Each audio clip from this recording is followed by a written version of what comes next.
الحمد للہ رب العالمین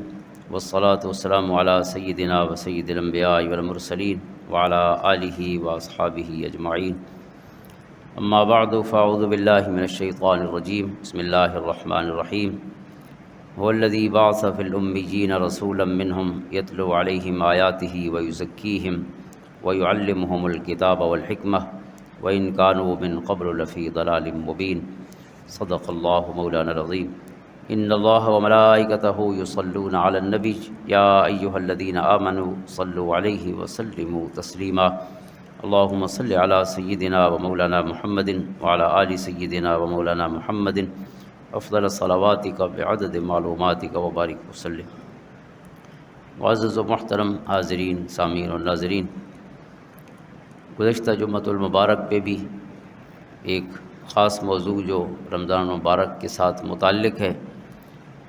لیکن اس کا تعلق انسان کی، ایک مسلمان کی پوری حیات اور زندگی کے ساتھ ہے، اس کا آغاز کیا تھا،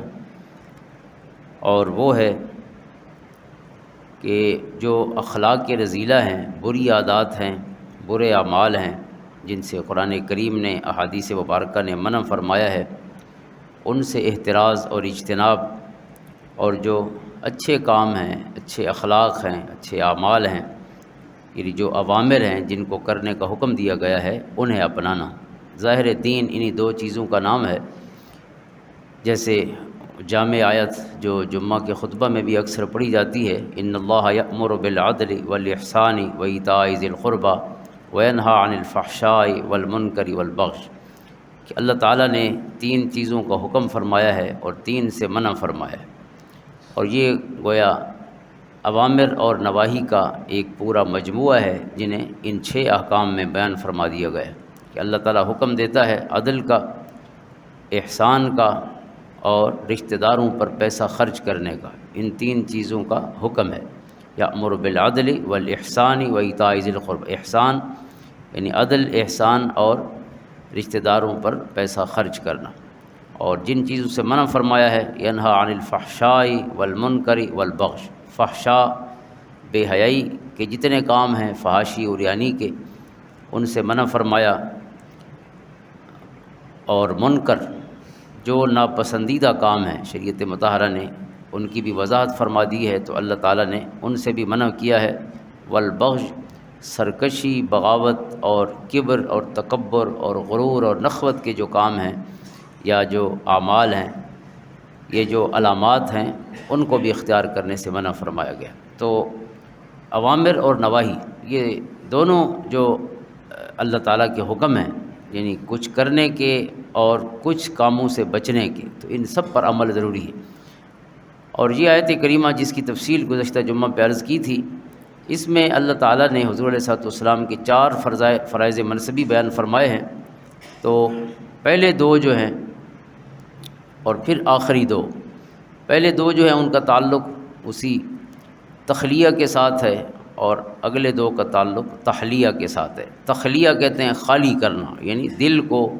اپنے نفس کو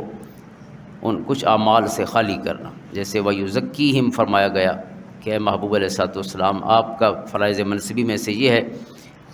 کہ آپ ان پر قرآن کی آیات تلاوت کرتے ہیں اور ان کے دل صاف کرتے ہیں، تزکیہ فرماتے ہیں۔ تو یہ تخلیہ ہے، یعنی یہ وہ حصہ ہے دین کا، صوفیاء کرام نے اس کو تخلیہ سے تعبیر کیا ہے کہ یہ اپنے دل کو قدورتوں سے، میل سے خالی کرنا ہے۔ تو پھر ہے اس کو سجانا ہے کچھ چیزوں سے، وَيُعَلِّمُهُمُ الْكِتَابَ وَالْحِكْمَةَ، تعلیم کتاب اور تعلیم حکمت جو ہے، قرآن کریم کی جو تعلیمات ہیں یا ان کے جو پھر احکام ہیں، ان کو اپنا کر، حکمت، وزڈم اپنا کر، ان چیزوں سے انسان گویا وہ ایک قسم کا زیور، ویسے بھی تعلیم کو زیور کہتے ہیں، علم زیور ہے انسان کا، تو تحلیہ کا مطلب زیور پہنانا، تزئین کرنا یا تحسین کرنا، کسی چیز کو خوبصورت بنانا۔ تو یہ دونوں جو اسلام اس کا گویا جو مجموعی احکامات ہیں، یہ 2 چیزیں گویا مطلوب ہیں، کچھ چیزوں سے دل صاف کرنے ہیں اور کچھ چیزوں سے دل کو سجانا ہے، زندگی کو سجانا ہے، اعمال کو سجانا ہے۔ تو جس طرح جو انسان مکلف ہے جن چیزوں کا، ان کا جاننا ضروری ہے، تو اسی طرح انسان کو ان منہیات یا جو ممنوعات ہیں شریعہ کے، ان سے بھی واقف ہونا ضروری ہے۔ جب کسی چیز کو انسان جانتا ہی نہ ہو تو نہ اسے اپنا سکتا ہے شعوری طور پہ اور نہ اس سے اجتناب کر سکتا ہے۔ بچنے کے لیے بھی ضروری ہے۔ اب ہمیں پتہ ہو یہ گندگی ہے تو پھر ہی بچیں گے، اگر پتہ نہ ہو تو انسان اس میں ہاتھ ڈال دے گا یا پاؤں رکھ دے گا۔ تو اسی طرح ہی جو گناہ ہیں، جو گندگی کی مثل ہیں، تو ان کا بھی علم ہونا ضروری ہے۔ تو ہمارے جو علماء ہیں جنہوں نے خدمت کی ہے اسلام کی، ان کی 4 قسمیں ہیں ہمارے علماء کی، اور ہر علم والے جو ہیں گویا ایک وہ تخصص ہے، ان کی اسپیشلائزیشن ہے جس پر انہوں نے کام کیا ہے، اور وہ چاروں کی خدمت مل کر اسلام کا مجموعی رنگ ہمارے سامنے آتا ہے۔ تو وہ 4 جو ہیں، سب سے پہلے تو محدثین ہیں جنہوں نے حدیثوں کو جمع کیا ہے۔ جتنا خزانہ تھا حضور علیہ الصلوۃ والسلام کے علم کا صحابہ کرام علیہم الرضوان، پھر تابعین، تبع تابعین کے پاس، اس سب کو اکٹھا کیا ہے، پھر ان کو ترتیب دی ہے۔ کسی نے جامع کی صورت میں، کچھ نے سنن کی صورت میں، کچھ نے مسانید کی صورت میں، سب اقسام ہیں۔ یعنی کچھ نے احادیث کو موضوع کی ترتیب سے جمع کیا، کچھ نے صحابہ کرام کے ناموں کے ساتھ جمع کیا، ایک صحابی سے جتنی روایتیں ہیں ان کو اکٹھا کر دیا، چاہے وہ جس موضوع کی بھی ہیں۔ کچھ نے ان کی پھر مزید چھان بین کر کے موضوعات کی ترتیب، نماز کی حدیثیں الگ کر دیں، روزے کی الگ کر دیں، اس طرح۔ اور دوسرا گروہ ہے فقہا کا، جنہوں نے ان احادیث میں موجود جو احکام تھے، جو فقہی ہمارے لیے مسائل تھے، ان سب کو 1 بائی 1 جو ہے ہمارے لیے واضح کیا، کلیئر کیا۔ جیسے طہارت کے مسائل ہیں انہیں بیان کیا، نماز کے مسائل بیان کیے، نماز میں کیا چیز فرض ہے، کیا واجب ہے، کیا سنت ہے، کیا نفل ہے، یہ ساری جو ترتیب ہے اور تقسیم ہے، یہ فقہا کی خدمت ہے۔ پہلے محدثین ہیں جنہوں نے حدیثوں کو جمع کیا، پھر فقہا ہیں جنہوں نے ان میں سے اعمال اور احکام سے متعلق احادیث کی چھان بین کی، اور اس میں جو ہمارے شرعی احکام ہیں ان کی وضاحت کی، ان کی انٹینسٹی کے حوالے سے بھی، کیا چیز کتنی جائز ہے یا کتنی ضروری ہے، اور کیا چیز کتنی کم ضروری ہے نسبتاً۔ اسی طرح محرمات میں کس چیز سے بچنا بہت ضروری ہے، اور کون سی چیز ہے جو نسبتاً کم ناپسندیدہ یا مکروہات میں آتی ہے، یعنی مکروہ تنزیہی ہے۔ اس سب کی باقاعدہ کیٹیگرائزیشن کی، درجہ بندی کی، تو یہ فقہا کی خدمت ہے۔ تیسرے جو ہمارے محسن ہیں وہ متکلمین ہیں۔ متکلمین کہتے ہیں جو علم الکلام یا علم العقائد کے ماہرین ہیں، جن کا فیلڈ یہ ہے کہ عقیدہ کیا ہے، توحید کیا ہے، رسالت کیا ہے، ختم نبوت کیا ہے، اسی طرح قرآن کریم یا اللہ تعالیٰ کی جو کتب آسمان سے اتری ہیں ان کے بارے میں کس طرح کا عقیدہ ہونا چاہیے، دیگر انبیاء کرام علیہم السلام، یا قیامت کے بارے میں عقیدہ، جو بھی قرآن کریم نے، حدیث مبارکہ نے عقائد بیان کیے ہیں، ان کی اسپیشلائزیشن وہ ہے۔ یہ تیسرا گروہ ہے۔ اور چوتھا گروہ جو ہے وہ صوفیاء کرام کا ہے، جو علم الاحوال کے ماہرین ہیں، یا جو علم الاخلاق کے ماہرین ہیں۔ فقہا نے ہمیں یہ کہا کہ نماز ظاہراً کیسی ہونی چاہیے، کیسے انسان شروع کرے، تکبیر تحریمہ کیسی ہوگی، کہاں تک ہاتھ اٹھانے ہیں، اور پھر ہاتھ کو کیسے باندھنا ہے ہاتھوں کو، پھر رکوع کیسا ہے، قومہ اور جلسہ کیسے ہیں، سجدہ کیسا ہے، تشہد کیسے ہے، سلام کیسے، یعنی جو ظواہر ہیں، جو ظاہری ایک قسم کا میکینیکل پروسیس ہے نماز کا، اس کی وضاحت فقہا نے کی ہے۔ لیکن کیا یہ ظاہراً جب اعمال ٹھیک ہو جائیں تو یہی کافی ہے؟ نہیں، یہ کافی نہیں۔ اللہ رب العزت فرماتا ہے کہ میری آنکھیں اپنی شان کے مطابق تمہارے دلوں پر لگی ہیں، توجہ کتنی ہے آپ کی نماز کی طرف۔ لہٰذا یہ جو دل کی توجہ کا معاملہ ہے، یہ فیلڈ ہے صوفیاء کرام کا، کہ دل کو نماز کی طرف کیسے لانا ہے۔ قرآن کریم کہتا ہے قد افلح المؤمنون الذین هم فی صلاتهم خاشعون، وہ مومن فلاح پر پا گئے جنہوں نے اس انداز میں نماز پڑھی ہے کہ ان کے دلوں میں دولت خشوع موجود تھی۔ تو یہ جو خشوع اور خضوع ہے، دل کی توجہ ہے اللہ رب العزت کی طرف، یہ صوفیاء کا سبجیکٹ ہے۔ تو صوفیاء کرام نے دلوں کی صفائیوں یا انسان کے جو احوال ہیں روحانی، ان کی تعمیر پر یا تہذیب پر، تہذیب نفس پر کلام کیا ہے۔ تو جس طرح دیگر احکام کو جاننا ضروری ہے، اس طرح ہمارے علماء کہتے ہیں کہ تصوف کو جاننا بھی فرض ہے، چونکہ تصوف ہمیں ان اعمال کی پہچان کراتا ہے کہ جو اللہ کی بارگاہ میں مطلوب ہیں، وہ اخلاق، وہ اعمال، وہ عادات، وہ خصائل، اور پھر ان کی بھی پہچان کراتا ہے جو مبغوض ہیں، جو منہیات ہیں، جو ناپسندیدہ ہیں۔ یہاں معاملے کو مزید وضاحت سے سمجھنے کے لیے آقا کریم علیہ الصلوۃ والسلام کی حدیث مبارکہ، کئی احادیث ہیں اس موضوع پر بھی، تو ایک حدیث حضرت معاذ بن جبل رضی اللہ تعالیٰ عنہ، حافظ ابو نعیم اور امام بہقی نے اس کو روایت فرمایا کہ حضور علیہ الصلوۃ والسلام نے حضرت معاذ بن جبل کو فرمایا کہ اخلص دینک یکفک القلیل من العمل، کہ اے معاذ اپنے دین کو خالص کر لو، اپنے عمل کو خالص کر لو، تھوڑا عمل بھی تمہارے لیے بہت ہو جائے گا اگر خالص ہوگا۔ تو خلوص کا تعلق ظاہر ہے دل کی کیفیت کے ساتھ ہے کہ انسان کس توجہ سے وہ کام کر رہا ہے اور کس کی رضا کے لیے کر رہا ہے۔ تو دل غیر مطلوب نہیں یا غیر متعلقہ چیز نہیں ہے کہ دل سے کوئی تعلق نہ ہو شریعت کا، اس میں کوئی شک نہیں کہ فقہ یا فقہا کا تعلق ظاہر کے ساتھ ہے۔ کسی کے دل میں کیا ہے اس پر کوئی حکم نہیں جاری کیا جا سکتا، کسی کو نہ سزا دی جا سکتی ہے اس پر، نہ اسے کوئی انعام دیا جا سکتا ہے۔ دل اللہ جانے اور دل کے فیصلے جانے قیامت کے دن، لیکن اللہ کو بہرحال دل ہی مطلوب ہے۔ حضور نے فرمایا اگر آپ عمل خالص کر لیں گے تو تھوڑا بھی بہت ہے، اور اگر خالص نہیں ہے، اللہ کے لیے ہے ہی نہیں، تو پھر اللہ نے اسے قبول کیا فرمانا ہے کہ آپ نے لوگوں کو دکھانے کے لیے، ریا اور دکھاوے کے لیے یہ کام کیا ہے کہ آپ کے نعرے لگیں، آپ کو سخی کہا جائے اس لیے خیرات کی ہے، آپ کو عالم کہا جائے اس لیے علم پڑھا ہے، یا آپ کو پیسے زیادہ مل جائیں اس لیے علم پڑھا ہے، پھر علم کے سودے کیے ہیں۔ تو جو آپ نے کیا ہے وہ تو آپ کو مل گیا، میرے پاس کیا لینے آئے ہو؟ یہ حدیث ہے اس پر جو حضور علیہ السلام نے وضاحت فرمائی کہ اللہ اس کا بدلہ دے گا جو اللہ کے لیے کیا گیا ہے۔ تو لہٰذا دل کا تخلیہ ضروری ہے ان تمام عوارض سے کہ جو انسان کو جو توجہ ہے یا اس کا جو خلوص ہے اسے کم کرتے ہیں۔ اسی طرح ایک اور حدیث پاک ہے جس کے راوی حضرت وابصہ اسدی انصاری رضی اللہ تعالیٰ عنہ ہیں۔ امام احمد بن حنبل نے اس کو روایت فرمایا، وہ فرماتے ہیں کہ ایک دن میں حضور صلی اللہ علیہ وسلم کی خدمت میں حاضر ہوا،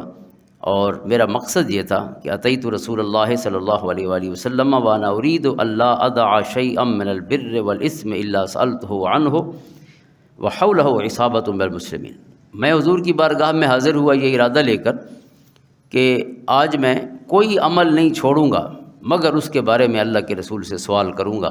ہر نیکی کا پوچھوں گا کہ نیکی کے کون کون سے کام ہیں، اور ہر گناہ کا پوچھوں گا کہ گناہ کیا ہوتا ہے۔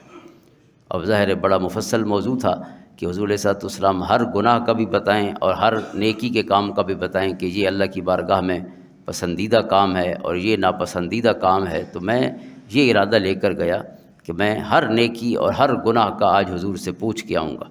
لیکن جب پہنچا تو بہت رش تھا، حضور علیہ السلام کے ساتھ ایک جماعت تھی حضور کے غلاموں کی، سب اکٹھے تھے، یستفتونہ، ہر کوئی اپنی اپنی باتیں پوچھ رہا تھا، آپ سے مسائل دریافت فرما رہے تھے۔ فجعلت اتخطاہم، اب میں نے ان کو پھلانگنا شروع کر دیا، چونکہ رش تھا، آس پاس راستہ نہیں تھا، تو میں نے ایک ایک بندے کو پھلانگ کے حضور کے پاس جانے کی کوشش کی۔ فقالوا الیک یا وابصۃ عن رسول اللہ صلی اللہ علیہ وسلم، تو ساتھ والوں نے مجھے کہا کہ اے وابصہ ٹھہرو، ابھی رش ہے اور جگہ نہیں ہے، لہٰذا آپ آگے آنے کی کوشش نہ کریں۔ قلت دعونی، تو میں نے انہیں کہا کہ نہیں مجھے جانے دیں، فأدنو منہ، تاکہ میں حضور کے قریب ہو جاؤں، ایک ایک قدم اٹھاتا ہوا، ایک ایک بندہ پھلانگتا ہوا، آخر حضور کے قریب تو ہو جاؤں گا،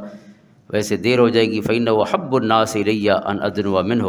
چونکہ میرے لیے حضور صلی اللہ علیہ وسلم کی ذات ہی کائنات میں محبوب ترین ہے کہ آپ کا قرب حاصل کیا جائے، تو لہٰذا ایک ایک منٹ یا ایک ایک سیکنڈ میں جیسے مجھے موقع ملتا گیا تو میں حضور کے قریب ہوتا گیا۔ تو حضور صلی اللہ علیہ وسلم نے انہیں کوشش کرتے ہوئے دیکھا تو آپ نے ارشاد فرمایا دعو وابصۃ، کہ وابصہ کو آنے دو یا وابصہ کو راستہ دو۔ جب حضور نے انہیں کوشش کرتے ہوئے دیکھا، ادنو یا وابصہ، کہتے ہیں حضور علیہ السلام کے جب قریب گیا تو حضور علیہ السلام نے مجھے فرمایا کہ اے وابصہ قریب ہو جاؤ، تو میں آپ کے سامنے بیٹھ گیا اور قریب ہو گیا۔ کتنا قریب ہوا؟ فرماتے ہیں مست رکبتی رکبتہ، یہاں تک کہ میرے گھٹنے جو ہیں وہ حضور علیہ السلام کے گھٹنوں کے ساتھ مس ہو گئے، مل گئے، اتنا میں قریب ہو کے آپ کی خدمت میں حاضر ہوا۔ تو جیسے ہی بیٹھا تو حضور نے مجھے فرمایا کہ یا وابصۃ اخبرک ام تسألنی، آپ نے فرمایا کہ اے وابصہ آپ بتائیں گے یا میں بتاؤں کہ آپ کس کام سے آئے ہیں، کیونکہ یہ ان کے دل کا ارادہ تھا جو انہوں نے بیان کیا ہے، لیکن حضور نے مجھے فرمایا کہ آپ بتائیں گے کہ میں بتاؤں۔ قلت لا بل اخبرنی، میں نے کہا نہیں حضور آپ ہی بتائیں، تاکہ ایمان بڑھ بھی جائے اور ایمان میں اور علم میں اضافہ بھی ہو جائے۔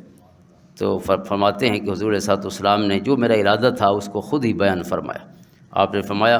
فقال جئت تسألنی عن البر والاسم، اے وابسہ آپ آج یہ پوچھنے کے لیے گھر سے چلے ہیں کہ آپ مجھے بتائیں کہ نیکی کیا ہے اور گناہ کیا ہے۔ آپ یہ پہچان نیکی اور گناہ کی پہچان پوچھنے کے لیے گھر سے چلے ہیں کہ آج حضور علیہ الصلوۃ والسلام کی بارگاہ میں یہ عرض کروں گا۔ فقال نعم، پھر آپ نے فرمایا ہاں۔ فجمع اناملہ فجعل ينکت بہن فی صدری، اس حدیث میں مطلقاً حضور کی مبارک انگلیوں کا ذکر ہے، اور دوسری ایک روایت میں 3 انگلیوں کا ذکر ہے کہ آپ نے اپنے دائیں ہاتھ کی 3 مبارک انگلیاں جو ہیں، یا دائیں ہاتھ کی ساری انگلیاں آپ نے ملا کر میرے سینے پر رکھی، اور سینے پر ہاتھ رکھ کے ارشاد فرمایا یا وابسۃ استفت قلبک واستفت نفسک، کہ اے وابسہ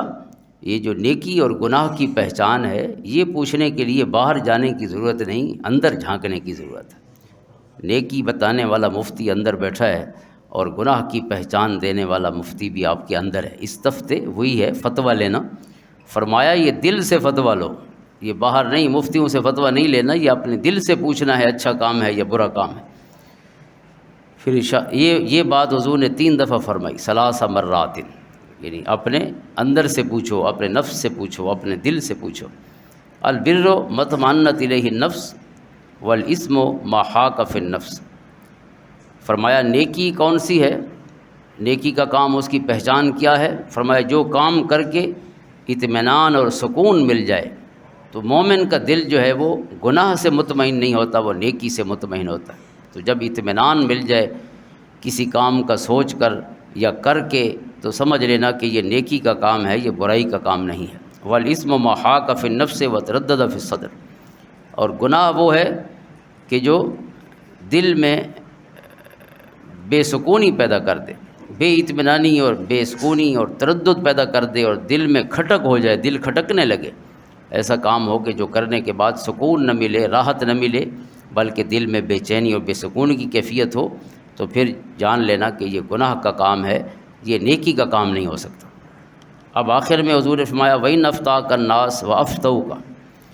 اگر دل کا مفتی کہے کہ یہ کام اچھا نہیں ہے، اور دنیا کے سارے مفتی کہیں کہ اچھا ہے، لیکن دل کا جو کھٹک ہے وہ ختم نہ ہو، بے سکونی ختم نہ ہو، فرمایا باہر کے مفتیوں کی بات چھوڑ دینا، اسی مفتی کی بات سننا جو اندر بیٹھا ہے، کیونکہ ان مفتیوں کو نہیں پتہ کہ آپ کے دل کی کیفیت کیا ہے، تو حقیقت حال کو تو دل ہی جانتا ہے کہ آپ اصل میں کس کیفیت سے گزر رہے ہیں۔ تو یہ جو دل کو یہ مقام عطا کیا گیا ہے کہ مومن کے دل کو، یہ ایک بہت بڑا شرف ہے کہ مومن کا دل کبھی گناہ پہ مطمئن نہیں ہو سکتا، ہمیشہ وہ نیکی پہ ہی مطمئن ہوتا ہے۔ اس کی بے اطمینانی ہی پہچان ہے کہ وہ معاملہ گناہ کا ہے۔ اس پر ایک طویل کلام کیا ہے ہمارے بہت بڑے صوفی حضرت مولا روم رحمۃ اللہ تعالیٰ علیہ نے۔ آپ کا ایک شعر ہے، آنچ گفت استفت قلبک مصطفیٰ، آنکھ سے دانت کے پربود از وفا، فرماتے ہیں کہ یہ جو حضور نے فرمایا کہ اپنے نفس سے پوچھو کہ نیکی کیا ہے اور گناہ کیا ہے، فرماتے ہیں یہ بات، دل کی بات اسی کو سمجھ آئے گی جو وفا سے بھرا ہوا ہے، جو با وفا ہے، جو کہ اللہ تعالیٰ نے فرمایا ایمان والوں اور اولو الالباب کی صفات میں سے الذین یوفون بعہد اللہ، جو اللہ کے وعدے پورے کرتے ہیں۔ تو جو اللہ کے قرب میں ہے، اللہ سے وفا کرنے والا ہے، اس کے احکام پر عمل کرنے والا ہے، تو اسے خود بخود پہچان ہو جاتی۔ تو اسی طرح قرآن کریم کی بہت سی صورتیں ہیں کہ جن میں اخلاص سے اللہ کو یاد کرنے کا حکم ہے۔ فادعوا اللہ مخلصین لہ الدین، الا للہ الدین الخالص قل اللہ اعبد مخلصا لہ دینی، اے محبوب صلی اللہ علیہ وسلم یہ فرمائیے کہ میں اپنے رب کی عبادت اخلاص کے ساتھ کرتا ہوں، اپنے دین کو خالص کر کے، اپنے عمل کو خالص کر کے۔ هو الحی لا الہ الا هو فادعوہ مخلصین لہ الدین، وہ زندہ ہے، هو الحی، وہ زندہ ہے، اس پر موت نہیں آنی، ہمیشہ سے ہے اور ہمیشہ رہے گا۔ یبقى وجہ ربک ذو الجلال والاکرام، فادعوہ مخلصین لہ الدین، اس کی عبادت کرو، اسے پکارو اس انداز میں کہ مخلصین لہ الدین، تمہارا دین خالص ہو، یعنی اللہ رب العزت کے ساتھ یہ تعلق ہو کہ گویا ہر چیز سے توجہ ہٹا کے اللہ کی طرف جب توجہ کامل ہو جائے تو اس انداز میں اللہ کو یاد کرو۔ یہ ان آیات میں سے ہے جن میں شروع میں اللہ تعالیٰ نے دعا مانگنے کا حکم فرمایا ہے، وقال ربکم ادعونی استجب لکم، یعنی دعا بھی اس انداز میں ہونی چاہیے جو اخلاص والی ہو۔ جب انسان کی توجہ اپنے الفاظ کی طرف اپنی ہی نہ ہو تو پھر اللہ رب العزت کی بارگاہ میں کیا قبولیت عطا ہونی ہے۔ اس لیے میرے کریم آقا علیہ الصلوۃ والسلام کا ارشاد ہے کہ اللہ تعالیٰ سے اس انداز میں دعا مانگو کہ انتم موقنون بالاجابہ، آپ کو یقین ہو کہ دعا قبول ہو رہی ہے۔ لا يقبل دعاء من قلب غافل لاہن، فرمایا اللہ تعالیٰ کسی بے توجہ اور غافل دل کی دعا قبول نہیں فرماتا۔ تو دعا ایسی ہو جو مکمل توجہ کے ساتھ ہو۔ تو جب انسان کی توجہ کامل ہوتی ہے تو خالق کی توجہ اس سے بھی بڑھ کے کامل ہوتی ہے اور وہ کرم فرما ہوتی ہے۔ تو اخلاص اور خلوص کا یہ جو احکام ہیں قرآن کریم میں یا حدیث مبارکہ میں، تو یہ دل کی پاکیزگی کے لیے، تزکیہ نفس، دل کو پاک کرنا۔ تو دل کی پاکیزگی جو ہے یہ کیسے حاصل ہوگی؟ جب انسان ان مسائل سے واقف ہو، ان اعمال سے واقف ہو جو منہیات میں سے ہیں، جن سے منع کیا گیا۔ مثلاً اگر کوئی شخص بدکاری یا اس کے عوارض یا اس کے جو دوائی ہیں ان سے واقف ہی نہیں ہے، قرآن کریم نے کہا بدکاری کے قریب تک نہ جاؤ، لا تقربوا الزنا انہ کان فاحشہ۔ تو جو اس کو جانتا ہی نہیں ہے تو وہ تو قریب چلا جائے گا۔ قرآن کریم نے فحاشی سے منع کیا ہے اور اس کے دوائی سے بھی۔ ان الذین یحبون ان تشیع الفاحشۃ فی الذین آمنوا، جو یہ پسند کرتے ہیں کہ مسلمانوں میں، ایمان والوں میں فحاشی اور عریانی کی اشاعت ہو، وہ پھیلے، یعنی وہ کسی بھی حوالے سے اس کا ذریعہ بنتے ہیں۔ کوئی بری تصویر ہے، ویڈیو ہے، کوئی تحریر ہے میرے پاس آئی ہے، میں نے آگے پہنچا دی ہے، تو اس کا مطلب ہے میں اس کی اشاعت کا ذریعہ بنا۔ قرآن کریم فرماتا ہے کہ ان کے لیے دنیا آخرت میں اللہ نے عذاب مقدر کر دیا ہے۔ یہ ایمان والوں کی بات ہے جو اس برے کام میں اگر ملوث ہو جائیں تو اتنی بڑی سزا ہے کہ ان کے لیے دنیا آخرت میں اللہ فرماتا ہے عذاب فی الدنیا والآخرہ۔ تو اگر انسان کو ان چیزوں کا پتہ ہی نہ ہو تو ظاہر ہے پھر اس کا ملوث ہونا تو وہ بہت زیادہ امکان ہے، ولنریبل ہے انسان۔ اسی طرح سرقہ ہے، یعنی چوری ہے، چوری کے حکام قرآن کریم نے بیان فرمائے، سود ہے، جوا ہے، ناحق قتل ہے، کذب ہے، جھوٹ ہے، بہتان ہے، غیبت ہے، حسد ہے، کینہ ہے، چغل خوری ہے، فحش گوئی ہے، یہ ساری چیزیں، نظر بد ہے، شہوت ہے، قرآن کریم نے ان سے منع کیا۔ جب انسان اس کا پتہ نہ ہو، جیسے سورۃ نور ہے، سورۃ نور خصوصاً جو چادر و چار دیواری کا تحفظ ہے اس سے متعلق احکام رکھتی ہے، تو ان میں بڑی ترتیب سے احکام ارشاد فرمائے۔ ایک چیز مثلاً بدکاری سے منع کیا، اس کی سزا بیان کی، پھر حد قذف بیان کی کہ اگر کوئی کسی کے بارے میں اس کی عزت پر بات کر لے اور اس کے پاس 4 گواہ نہ ہوں تو اللہ فرماتا ہے کہ پھر شریعت کے کاغذوں میں وہ شخص جھوٹا ہے، چاہے وہ متقی ہے، پرہیزگار ہے، نمازی ہے، روزے رکھنے والا ہے، جتنا فرشتہ صفت ہے، جو کسی کی عزت کا نام لے کہ فلاں بندے نے یہ گناہ کیا ہے اور اس کے پاس 4 گواہ نہ ہوں جنہوں نے عین حالت گناہ میں اس کو دیکھا ہو گناہ گار۔ اگر صرف کوئی ایسا شخص ہے وہ کہتا ہے میں نے گھر سے نکلتے ہوئے دیکھا یا کمرے سے نکلتے ہوئے دیکھا، تو وہ گواہی نہیں ہے، گواہی حالت گناہ میں دیکھنا ہے، اور وہ بھی 4 گواہ ہونے چاہیے۔ اگر 4 گواہ کے بغیر کوئی کسی کے عزت کا نام بھی لے تو قرآن کہتا ہے اس کو 80 کوڑے مارے جائیں۔ اور لا تقبلوا لهم شہادۃ ابدا، انسان کی عزت اللہ کی بارگاہ میں اتنی قیمتی چیز ہے کہ اس کا نام کسی فرشتہ صفت انسان نے بھی لے لیا ہے تو وہ جھوٹا ہے، اور اتنا جھوٹا ہے کہ لا تقبلوا لهم شہادۃ ابدا، اللہ فرماتا ہے پھر کبھی زندگی میں اس کی گواہی کسی عدالت میں قبول ہے ہی نہیں، مردود الشہادہ ہے۔ اس کی نمازیں اپنے پاس رکھے، اپنے روزے اپنے پاس رکھے، اپنے سارے جو ظواہر ہیں اپنے پاس رکھے، اگر کسی مومن کی عزت کا اس نے نام لیا اور اس کے پاس 4 گواہ نہیں تھے جنہوں نے عین ہی حالت گناہ میں ان کو دیکھا ہوتا تو اللہ کے کاغذوں میں وہ جھوٹا ہے۔ تو یہ دوسری چیز ہے، حد قذف بھی بیان کی گئی۔ اور پھر یہ جو میں نے آیت پڑھی ہے کہ بے حیائی یا برائی کی جو اشاعت ہے یا اس کو عام کرنا ہے، لوگوں تک پہنچانا ہے، اس سے بھی سختی سے منع کیا گیا کہ یہ دنیا آخرت کا عذاب ہے اس شخص کے لیے مقدر۔ اور پھر اس کے جو دوائی ہو سکتے ہیں انہیں سے منع کیا گیا کہ لا تدخلوا بیوتا غیر بیوتکم، کسی کے گھر نہ جھانکا جائے، نہ داخل ہوا جائے جب تک وہ اجازت نہ دیں اور سلام نہ کر لیا جائے۔ اسی طرح پھر فرمایا قل للمؤمنین یغضوا من ابصارہم، جو ہر چیز کی گویا بنیاد ہے کہ ایمان والے مردوں کو چاہیے کہ ہمیشہ اپنی آنکھیں نیچی رکھیں، پھر عورتوں کے لیے فرمایا وَقُلْ لِلْمُؤْمِنَاتِ يَغْضُضْنَ مِنْ أَبْصَارِهِنَّ، عورتوں کو بھی چاہیے اپنی آنکھیں نیچی رکھیں۔ اب غض بصر یہ فرض ہے چونکہ اللہ کا حکم ہے، اور انسان غض بصر تو دور رہ گیا، اگر وہ خود ہی برائی کو ڈھونڈے اور فحاشی کو، اور پھر اس میں انجوائمنٹ کا خیال رکھتا ہو، تو آپ خود سوچیں اس سے بڑی سستی کیا ہوگی شریعت مطہرہ کے باب میں، کہ اللہ تعالیٰ نے جس چیز کو اتنا بڑے گناہوں میں شمار کیا ہے، ہم ان کی حیثیت یا کیفیت سے بھی واقف نہ ہوں، بچنا تو اگلا مرحلہ ہے۔ تو اس لیے شریعت مطہرہ تخلیہ پر زور دیتی ہے، یہ پہلے، یعنی دل کو ان عوارض سے، ان دوائی سے پاک کرنا، ان کدورتوں سے پاک کرنا، ان گناہوں سے پاک کرنا جن سے شریعت نے منع کیا ہے، کیونکہ جب دل پاک ہوگا تو پھر ہی اس میں تخلیہ ہو سکے گا، پھر ہی اس کو زیور پہنایا جا سکے گا اعمال کا، اچھے اعمال کا۔ اگر برتن صاف نہیں ہے تو اس میں کوئی دودھ ڈال دے تو دودھ ہی پینے کے قابل نہیں رہتا، تو اس لیے اس برتن کو پہلے صاف کرنا ہے، پھر اس میں دودھ ڈالنا ہے اچھے اعمال کا۔ اللہ تعالی ہمیں اسی ترتیب سے اسلامی احکام کو اپنانے کی توفیق عطا فرمائے، آمین۔ اللہم صلی علی محمد وعلی آل محمد وبارک۔